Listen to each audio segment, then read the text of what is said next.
Fala galera, sejam muito bem-vindos aí a essa live 22, né? Então, estamos aí na 22 semanas com lives. Bom, é uma live, mas ela é gravada, né? Na verdade, o que vai acontecer, né? Como eu vou estar a partir da próxima semana em viagem e em aulas, né, no período noturno, que são os horários da nossa live, a maioria dessas lives elas vão, né, acontecer, vão continuar acontecendo toda terça. A gente vai ter uma aula aqui às 19h30 aqui no canal, então isso aí a gente vai manter, né? Eu vou manter. Mas como eu vou estar, né, em aula, no período de aula, vai ser um período aí, um batidão grande até novembro, então a maioria das aulas vão ser gravadas, tá? Não é sempre que eu vou conseguir fazer essas aulas ao vivo. Normalmente ou eu vou fazer mais cedo ou eu vou fazer mais tarde, mas normalmente elas vão ser gravadas. Mas toda terça aqui no canal a gente tem uma aula. Muito prazer, meu nome é Silvio Bononi, professor de informática para concursos, e hoje a gente vai resolver algumas questões de ameaças. Eu vou falar um pouquinho sobre o conceito de ameaças, dando algumas dicas, né? Vai ser uma aula um pouco mais diferente, não só resolvendo as questões, mas quero mostrar algumas coisas para vocês aqui, para que vocês tenham uma ideia melhor, além de saber como as bancas vêm cobrando o tema, mas também do que se trata aquele determinado item lá, né? Definição dele. Isso vai ajudar, sem dúvida alguma, vai ajudar bastante aí no seu entendimento do conteúdo, tá bom? Beleza? Bom, então vamos lá então para a nossa live 22 aqui, resolver as questões, começando aqui com a questão de número 1, que diz o seguinte: o malware, primeiro aqui a gente lembrar que malware, né, o conceito de malware quer dizer código malicioso, tá? Deixa eu aumentar aqui um pouquinho o zoom para vocês poderem ver, mais um pouquinho aqui, aí. Então, malware quer dizer um código malicioso, um programa um programa de ameaça, né? Ó, o malware que criptografa os dados visíveis para usuários com o objetivo de solicitar resgate. Galera, sempre que você vê essa palavra aqui, ó, solicitar resgate, né, vai criptografar os dados e solicitar resgate, você tem que lembrar de um único código, né, que é o ransomware, tá? Sempre que ele falar de um código malicioso, vai criptografar os dados do usuário, vai tornar os dados do usuário inacessível, vai solicitar. Aí outra palavra que tem além de resgate, né? Ele fala vai solicitar resgate, ou ele pode falar que vai sequestro dos dados do usuário, tá? Sequestro dos dados. Sequestro. Então, às vezes, ele pode falar que ele vai sequestrar os dados do usuário e solicitar o resgate. Então, sequestro dos dados, a gente vai falar aqui sim sobre o ransomware, tá? Então, são palavras aí que costumam sempre cair, e isso é de todas as bancas, todas pedem esse conteúdo aí, legal? Todas pedem, usam essas palavras, esses termos, para falar sobre o ransomware. E aí a gente tem aqui o adware, e aí qual que fica a dica para vocês aqui que eu quero deixar, tá? Lembrar de baixar o que? A cartilha de segurança, né? Então não se esqueça de procurar aí a cartilha de segurança para a internet, que é o material usado de referência por todas as bancas com as definições. Então, por exemplo, você vai lá na cartilha e vai ver sobre adware. Vai ver que adware é um tipo de programa espião, ou seja, um tipo de spyware. E vai saber que adware, a finalidade aqui, a palavra é relacionado a propagandas, né? Propagandas. Propagandas. Propaganda. Apresentar propaganda para o usuário, né? Vai ver quando fala lá de spyware, que é um programa espião, que é roubar informações pessoais do usuário, foco de roubo de informações pessoais. Lá vai saber sobre vírus polimórficos, né? Vírus que podem mudar o seu código para tentar se esconder, né? Então é um vírus que vai sofrer uma metamorfose aí, né? Vai morfar aí para poder se esconder.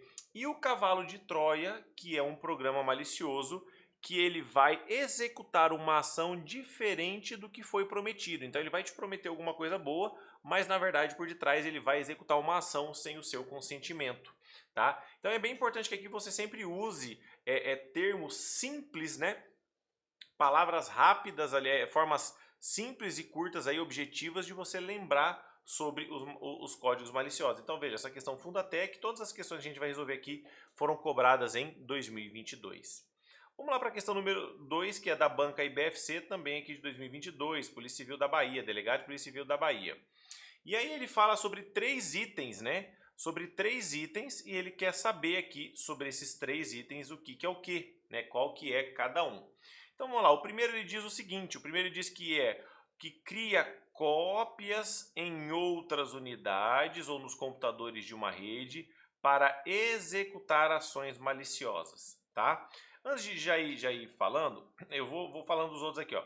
Esse malware é como uma porta criada a partir de um programa cuja instalação não foi autorizada pelo usuário, que explora as vulnerabilidades ali existentes e permite que terceiros tenham acesso à máquina.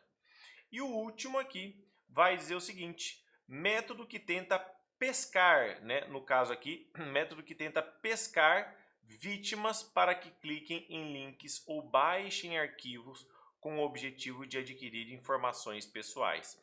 Galera, aqui é muito interessante o seguinte, então você tem 3 características aí sobre os itens. O mais conhecido desses, se você ficar perdido, você tem que ter alguns mais característicos, né? Por exemplo, o phishing, quando fala de características de pescar, eu tenho aqui o phishing, que é o número 3, no caso, tá? O número 3. E aí quando eu tenho o número 3 aqui, o phishing, que é esse cara que vai tentar pescar informação, vai te jogar uma isca para tentar pescar informações do usuário. No caso, para tentar pescar informações do usuário. E aí você vai, né, saber que é uma forma quando você recebe, por exemplo, uma mensagem de SMS, ó, clica nesse link aqui para atualizar o seu aplicativo da Caixa. É uma forma de phishing, é uma forma de tentar pescar informações aí do seu usuário. Então esse cara aqui é o número 3. Então a gente já vai ficar entre a letra B e a letra D. Agora a gente tem os outros dois ali, né? Outros dois ali que diz o seguinte. Número 2, malware que é como uma porta criada a partir de um programa cuja instalação não foi autorizada. Ou seja, ele usa uma outra forma de falar, ele fala, ó, explora vulnerabilidades que já existem ali e permite que terceiros tenham acesso à máquina. Ou seja, ele permite o retorno de uma ameaça a um computador, ou seja, o computador já está comprometido e ele permite que a pessoa tenha ameaça. É mais ou menos assim, é um código malicioso que vai permitir o retorno de um invasor, de algum tipo de ameaça. Ele está falando do backdoor aqui, tá? Tá falando do backdoor aqui, tá? Normalmente, outro termo que a prova usa, que tá lá na cartilha de segurança, é o retorno de uma ameaça a um computador já comprometido. Então ele fala que já tem algo instalado no computador e vai gerar uma vulnerabilidade para um outro invasor chegar na máquina. E o último ali, um vírus que cria cópias em outras unidades ou nos computadores de uma rede para executar ações maliciosas. Ele está falando do Worms. O fato dele usar vírus ali, né, não é muito certo não, mas aí a gente fica aqui mesmo com o gabarito letra D de dado, tudo bem? Gabarito letra D. Essa prova ela usou termos que normalmente não são cobrados na prova. Isso aí a BFC às vezes quer fazer umas dessas de inventar, né, coisas que não inventar, mas cobrar de uma outra forma extremamente diferente do que está na cartilha lá, pegar mais aprofundado. Então por isso que vale sempre a pena usar a cartilha de segurança como um estudo para você. Legal? Vamos lá para a questão número 3, que é da banca Quadrix, que diz o seguinte. Rootkit e botnet são dois vírus semelhantes, sendo a única diferença entre eles a origem do ataque. O vírus rootkit parte de um computador local, ao passo que o vírus botnet parte de um computador remoto, ou seja, conectado à rede. Galera, não é, isso aqui está errado, tá? Então essa questão aqui está errado, não é essa a diferença do rootkit ali, tá? Vamos lá. Ele diz aqui, ó, o vírus rootkit parte de um computador local, né? Um computador local hospedeiro. Na verdade, o rootkit, se você pegar na cartilha, você vai ver que é uma ameaça que se esconde no computador tentando buscar algum tipo de informação. Ele está escondido na máquina, então o usuário não sabe que está escondido e ele tenta buscar algum tipo de informação. O termo botnet, e aí eu trouxe uma imagem depois para vocês aqui, mas o termo depois aqui, ó, eu já vou mostrar agora, ó, que é na outra questão. Isso aqui, por exemplo, isso aqui, ó, eu posso considerar uma botnet, que é uma rede de bots. Então isso aqui é uma botnet, tá? Cada computador desse aqui é um bot, um computador zumbi. Legal? Um computador zumbi. A gente já vai falar disso. Então quando eu digo botnet, galera, botnet, eu estou falando na verdade de uma rede de computadores zumbis, tá? Uma rede de computadores zumbis. Então toma cuidado em relação a isso daí, tá bom? Toma cuidado em relação a isso daí. Então quando eu falo de botnet, eu estou falando de uma rede de computadores zumbis. que são computadores que vão, no caso, ser controlados por um terceiro, tá bom? Mas a gente já vai chegar aqui. Então, que ele fala aqui sobre essa questão, só essa semelhança está totalmente errado. São ações totalmente diferentes o rootkit aí com o botnet. Olha a questão número 4 aqui. A questão número 4 diz que o ataque Smurf é um ataque DOS. O que é um ataque DOS? Existe o ataque DOS, que é o Denial of System, né? Que é o ataque por Na verdade, esse aqui eu vou fazer diferente. Deixa eu escrever aqui, vai ficar mais bonitinho para vocês verem aí, tá? Esse aqui, vamos lá. O ataque DOS, o D é bem assim, ó, o O é sempre minúsculo, tá? Que é o negação por serviço. Já vou explicar. E tem o DDoS, que é negação por serviço distribuído. Qual que é a diferença dos dois? O Smurf, né, ele fala aqui, ó, utiliza o ping. O ping é um comando para você enviar, né, para você mandar, tipo assim, para você mandar para um computador para saber se ele está ativo. Você manda o ping para ele, o computador te devolve a informação, fala, ó, eu estou ativo aqui, estamos vivos, né? Vamos dizer assim. Para enviar vários pacotes ao endereço de broadcast. O que é broadcast? Que é geral, né, um grande número de computadores aí. Então, verdadeiro, o Smurf foi um ataque, tá? Um tipo de vírus aí, um tipo de código malicioso que invadiu mais aí de 350 mil computadores, né, para uma ação como ele falou, uma ação de ping. Silvio, não entendi muito bem, explica melhor aí. Vou te explicar aqui agora nesse desenho de novo. O que é um ataque DOS? O que é um bot primeiro, né? O ataque DOS é realizado por um bot. Bot é um computador zumbi, que nem a gente falou. Bot é igual a um computador zumbi. Né? Então vamos lá. Então eu falei para você que um computador desse aqui, por exemplo, é um bot. Legal? Um computador desse aqui é um bot. Então, um controlador, né, o atacante, ele vai usar uma máquina para controlar um computador, um bot. Esse bot, ele vai mandar requisições para um alvo com o intuito de tirar esse alvo do ar. Então aqui eu tenho um ataque DOS. DOS, legal?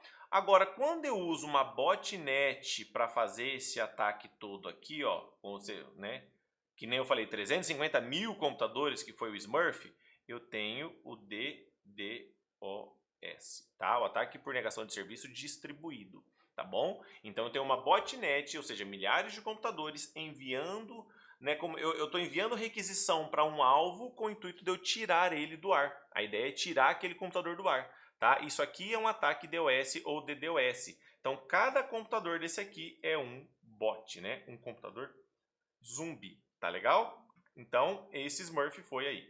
A Quadrix, ela tem uma característica de fazer várias perguntas sobre detalhes. Eu até coloquei uma outra questão assim, mas ela às vezes vai sobre detalhes, sobre o determinado nome do vírus e tudo mais. Acho desnecessário para a banca, para os cargos que ela pede lá, são sempre cargos administrativos e tudo mais. Ela pede sempre um conhecimento muito técnico para esses tipos, né, para as provas delas. Então fique bem atento com as questões não fique só na teoria superficial para as bancas da Quadrix, sempre fique atento a, principalmente essas questões de rede e segurança, fique atento nesses detalhes aí da banca, tá bom? Vamos lá para a questão aqui de número 5. Questão de número 5, que diz o seguinte: em um órgão público, para evitar que os usuários de serviço de rede na condição de servidores públicos sejam vítimas de engenharia social, convém adotar o procedimento preventivo de. Então, primeiro, o que é engenharia social? Galera, dá uma olhada na definição aqui que a gente tem de engenharia social. É a técnica de obter informações explorando as vulnerabilidades humanas e sociais dos funcionários da organização. Essa técnica busca enganar pessoas. Então você vê que o foco da engenharia social é na pessoa, não é no computador. Diferente das outras ameaças que a gente viu até agora, a gente está vendo que a engenharia social, o foco é na pessoa. Assumindo-se uma falsa identidade a fim de que elas revelem informações restritas. O enunciado da questão cita um exemplo. E depois ele vai falar aqui sobre essa questão, né? Sobre a questão em si. Então perceba o seguinte. Quando ele fala aqui da questão, ele está falando que as pessoas, né, para evitar que as pessoas sejam vítimas de engenharia social, qual é a melhor forma de evitar que o servidor público não seja vítima de um ataque para fornecer informações para outras pessoas. Percebe? É isso que ele está falando aqui. Então perceba o seguinte, quando ele diz aqui, ó, primeiro ponto, criar regras simples que definam quais são as informações confidenciais. Faz sentido. Vamos ver as outras alternativas. Orientar os servidores a serem prestativos e responderem a todas as perguntas que lhe forem feitas por qualquer pessoa. Não, não faz sentido nenhum, né? Orientar, ó, tudo que te perguntar você vai responder. Lógico que não, né? Não faz sentido. Vamos lá. Letra C. Fomentar a transparência com todos os servidores, no sentido de permitir que eles tenham acesso a todas as informações do órgão, independentemente de serem confidenciais ou não. Galera, uma coisa que acontece, que é o correto dentro de uma empresa, seja um órgão público ou uma empresa privada, é definir quem é que deve ter acesso a determinadas informações. Eu não posso falar, ó, todo mundo tem acesso a tudo? Não faz sentido. Né? Então eu tenho que determinadas áreas vão ter um determinado tipo de informação, outras áreas têm acesso a mais informação ou menos informação. Então dizer que todo mundo tem que ter acesso a tudo, confidencial ou não, obviamente não faz sentido nenhum. Letra D. Realizar treinamento específico sobre esse assunto exclusivamente para novos servidores, pois eles representam a maior vulnerabilidade no sistema. Não é, o servidor antigo pode ser um grande problema também, tá? Por passar informação, não é. Normalmente até podemos dizer que o servidor experiente, normalmente às vezes, ele pode até, né, a questão, o servidor experiente ele pode até ser mais desatento em relação a essa informação do que o servidor novo que acabou de chegar, acabou de receber o treinamento e tudo mais, né? Então não faz sentido a letra D. E E, exigir que todos os servidores anotem suas senhas em locais de fácil acesso para evitar perdas e esquecimento. Também não faz sentido. Agora, criar regras simples que vão definir quais são as informações confidenciais, o que pode ser passado, esse tipo de informação não pode ser passado para ninguém. Esse tipo de informação pode ser passado para determinado nível, mas essa informação é só sua e você não pode passar, ela é de responsabilidade. Então, a melhor forma aqui é definir regras de informação para não ser alvo de engenharia social. Lembra que o foco da engenharia social, o ataque é psicológico, é na pessoa, não é no computador. Legal? Vamos lá para a questão de número 6, que diz o seguinte. A praga virtual que bloqueia o computador, impedindo o acesso, olha só, aos seus arquivos, com o objetivo de, o que ele fala aqui, ó? Pagamento para liberação. Né? Ou seja, pagamento do quê? Pagamento de resgate, galera. É a mesma ideia, legal? A gente já viu que bot é um computador zumbi, é um computador que vai ser controlado por um terceiro. A gente viu que Trojan está falando sobre aquele código malicioso que, no caso, não vai executar uma ação diferente do que foi programado. O vírus de computador e o worm, é muito importante que você olhe lá na cartilha a definição desses dois caras aqui. Por quê? Porque eles têm diferenças, eles têm, na verdade, características quase iguais. O que você vai ver do vírus? Vírus de computador é um vírus, um programa que ele precisa de outro arquivo, ele precisa ser parte. Lembra de vírus de pessoa. Vírus de pessoa para funcionar, ele tem que infectar a pessoa. O vírus de computador para funcionar, ele tem que infectar o arquivo. O Worms não. O Worms ele vai ter uma ação direta a partir da própria cópia. O Worm não precisa ser parte de outro arquivo como o vírus precisa, tá? Mas falou sobre pagamentos, nós vamos aqui lembrar do ransomware, né? Então você vai vendo que, dependendo, ó, a gente tá fazendo, ó, IBFC, Sebrasp, né? Agora a gente vai fazer questões da Quadrix também, né? VUNESP que a gente vai resolver. Então veja que cada um dos itens aí, né? Eles vão basicamente sempre repetindo os termos. Então, mais uma vez, lembrando vocês da cartilha de segurança. Número 7. Um exemplo de vírus que age especificamente em documentos do Word, conhecido como vírus de macro, é o Code Red e ele explora vulnerabilidades do editor de texto e remove o conteúdo do documento. Galera,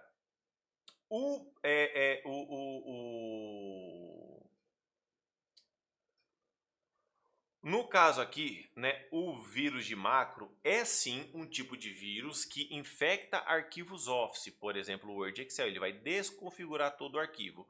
O Code Red não é um tipo de vírus de macro, né? O vírus de macro é um vírus aqui, ó, entra na característica vírus. O Code Red, ele é um tipo de worm, tá? O tipo de worm. Ele não é um vírus de macro Então, essa questão número 7, ela está errada, tá? Mas eu lembro para vocês aí, lembra que a Quadrix tem essa característica de perguntar detalhes sobre o nome de vírus e tudo mais, né, nas provas dela aí. Então, tá? Uma coisa é vírus, outra coisa é worm, então são duas coisas distintas, tá? Então, errado a questão número 7. E a nossa última questão de hoje, uma questão da VUNESP, tá? Polícia Civil de São Paulo, que diz o seguinte: um tipo de software malicioso denomina-se ransomware, que tem como principal forma de atuação. Então aqui eu quero trazer para vocês, né, agora o oposto. Antes ele deu a característica e perguntava qual era a ameaça. Agora ele falou qual é a ameaça e quer saber as características. Então o que é o ponto aqui? É sempre mostrar para vocês que as provas, as bancas, esse assunto é cobrado pela maioria das maiores bancas, menores, mas das bancas de forma em geral, e sempre basicamente das mesmas formas, trazendo os mesmos itens aí, com um pouco de exceção na banca Quadrix, tá? Com um pouco de exceção na banca Quadrix, mas que ela tem outras questões que são muito repetidas em relação aí, eu preferi pegar outras questões mais diferentes. Então, quando ele diz ali, né, sobre essa questão do ransomware, a gente já vai em pontos ali, ó, resgate, né? Pedido de resgate. Não tem nenhuma outra alternativa que fala sobre essa questão aí de pedir resgate, de lembra que eu falei criptografar os arquivos, né, da máquina, você fazer pedido de resgate para liberar os arquivos e tudo mais? E tem uma característica muito importante do ransomware, que o pagamento de resgate não garante a devolução dos dados. O pagamento de resgate não garante a devolução dos dados. Legal? Então fica esse ponto aí. E para a gente finalizar aqui, uma última dica deixei aqui na descrição o meu curso chamado Quebrando as Bancas, onde eu estou resolvendo simulados de bancas como FCC, CESP, IBFC, IDECAN, né? Quadrix também está lá na fila, já tem um simulado lá também para poder resolver. Então, cada módulo é um simulado de uma banca, onde em vídeo eu comento questão por questão, trazendo teoria e você saber características dessa banca, né? Como que ela funciona. Tá com 80% de desconto, então você aproveita, o link tá aqui, tá? Para você poder. Ah, Silvio, mas eu tenho dúvida em teoria. Nesse link ainda tem um desconto maior ainda no meu curso de teoria. Então você também já aproveita para levar junto ele ali teoria e mais questões comentadas para você gabaritar a informática no seu concurso. Então são as principais bancas com simulados de todos os assuntos aí que são cobrados naquelas bancas, os assuntos mais cobrados, teoria e questão em vídeo para você aí realmente saber gabaritar a informática e ficar tranquilo aí lá na sua prova. Tá bom? Curso totalmente atualizado aí, são cara, acho que já está com mais de 150 questões comentadas já. Tá bom? Mais de 150 questões comentadas. Galera, então essa foi a nossa live 21, né? O nosso vídeo, nossa aula 22, perdão, 21 não, 22. Legal? Toda terça-feira um vídeo aqui. Entra na playlist para você dar uma olhada. Tá aqui o link do meu Instagram, se inscrever no canal, tudo mais. Espero vocês aí na próxima terça-feira, né? Teremos mais um vídeo aqui, beleza? Valeu, brigadão.